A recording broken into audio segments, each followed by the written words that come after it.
So this one is he who says no. What we must learn above all is consent.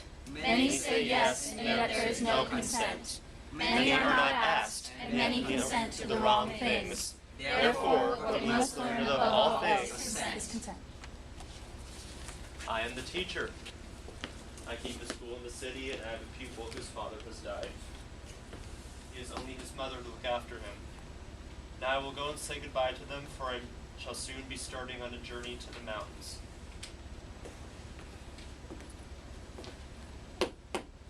May I come in?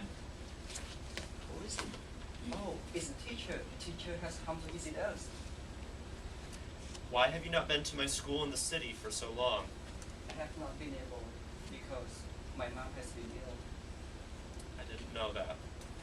Please tell her at once that I am here. Mother, the teacher is here. Ask him to come in. Please come in. It is a long time since I was here. Your son tells me you two have fallen ill. Are you better now? Do not worry about my illness. It is of no consequence. I am glad to hear it. I have come to say goodbye, for I am soon starting on a scientific expedition to the mountains. In the city beyond the mountains, there are great teachers. A scientific expedition to the mountains. Yes, indeed. I have heard that great doctors live there, but I've also heard that the journey is dangerous. Will you take my son? It is not a journey that a young child could make. Well, I hope you return safely. I must go now. Goodbye. There is something I must say. What have you got to say? I want to go to the mountain with you. As I told your mother, we are going on a difficult and dangerous journey. You cannot possibly come with us. Besides, how can you leave your mother when she is not well? Stay here. It is utterly impossible that you should come with us. Precisely because my mom is ill, I must go with you to get medicine and instruction for her from the great doctor across the mountain. But will you consent to everything that will happen to you on this journey? Yes. I must speak again to your mother. I have come back. Your son says he is going with us. I told him he could not leave when you were ill. I told him it is a difficult and dangerous journey. I said it was quite impossible for him to go. But he said he must go to the city beyond the mountains to get medicine and instruction about curing your illness. I listened to his words. I do not doubt what the boy says, that he wishes to go with you on your dangerous journey. Come in, my son. Since the day your father left us, I have had none but you at my side. I have not had you out of sight or mind for longer than I needed to cook your meals, to mend your clothes, and to earn money. All you say that is true, yet nothing can move me from my purpose. He will go on the dangerous journey And get the medicine and Instruction about curing her illness. in the city beyond the mountains. They saw nobody could move him. Then the teacher and the mother said with one voice, Many consent to wrong things. He, however, does not consent to illness, but holds that illness should be cured. Then the Then the mother mother said, said, I have no strength left. If indeed it must be, go with the teacher, but return swiftly. The and then started on their journey to the mountains. The teacher and the boy were among them. The boy was not equal to the exertion. He strained his heart. A quick return was called for. At dawn, at the foot of the mountains, he was hardly able to drag his weary feet. We have climbed quickly. There is the first hut. We will stay there a little while. We obey. there is something I must say.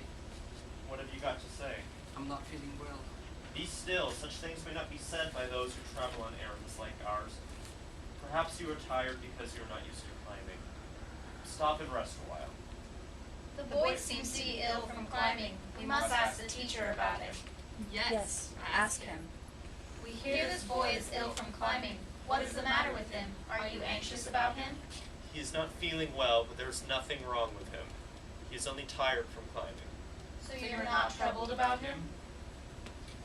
Did you hear that? The teacher said this boy was only tired from climbing. But is he not looking very strange? Right behind the hut is a narrow ridge. Only by gripping the sheer rock with both hands. Can one traverse it? We cannot carry anyone. Ought we not to follow the great custom? And hurl him into the valley? Are you tired from... Climbing? No. You see, I'm standing. Would I not sit down if I were ill? We must tell the teacher. Sir, when we inquired before about the boy, you told us he was only tired from climbing. But now he is looking very strange. And he is sat down.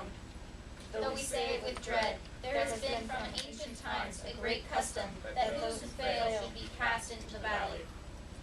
What, you would hurl this child into the valley? We would. It is a mighty custom. I cannot deny it, but the great custom also prescribes that one who has fallen ill should be asked whether the other should turn back on his account. I have great sorrow in my heart for this creature. I will go to him and tell him tenderly of this great custom. Pray go. They asked him whether he wanted them to turn back on his account. But even if he wanted them to do so, they would not turn back, but hurl him into the valley. Listen carefully to me. It has been the law from ancient times that one who falls ill on such a journey as this should be hurled into the valley, done suddenly to death. And the custom also prescribes that one who has fallen ill should be asked whether the expedition should turn back on his account. And the custom also ordains that one who has fallen ill should answer, "You should not turn back." If I could take your place, how gladly I would die. I understand. Do you ask us to turn back on your account, or do you consent to be hurled into the valley as the great custom demands? No, I do not consent. Come down, he has not answered in accordance with the custom. He has said no. Why do you not answer in accordance with the custom? He who says A must also say B. When you were asked whether you consented to everything that might happen on the journey, you said yes. The answer I gave was wrong, but your question was even more wrong. He who say A did not necessarily say B. He may realize that A was wrong. I wanted to get medicine for my mother, but now I have fallen ill, so it is no longer possible. And because of the outer situation, I want to turn back at once. I ask you to turn back and to take me home. Your study can wait. As I hope there is anything to be learned on the other side, it can only be that in a situation like ours, one must turn back. As for the old great custom, I see no rhyme or reason in it. What I need is a new situation, of rethinking every new situation. What are we to do? This voice says is reasonable, though it is not heroic. I leave that to you, but I must tell you that shame and disgrace will be heaped on you if you turn back. Is there anything disgraceful about his speaking in his own mind? No, I see nothing disgraceful about it. Then we will turn back, and neither shame nor disgrace shall deter us from doing a reasonable thing, nor shall any old custom prevent us from accepting an idea that is right.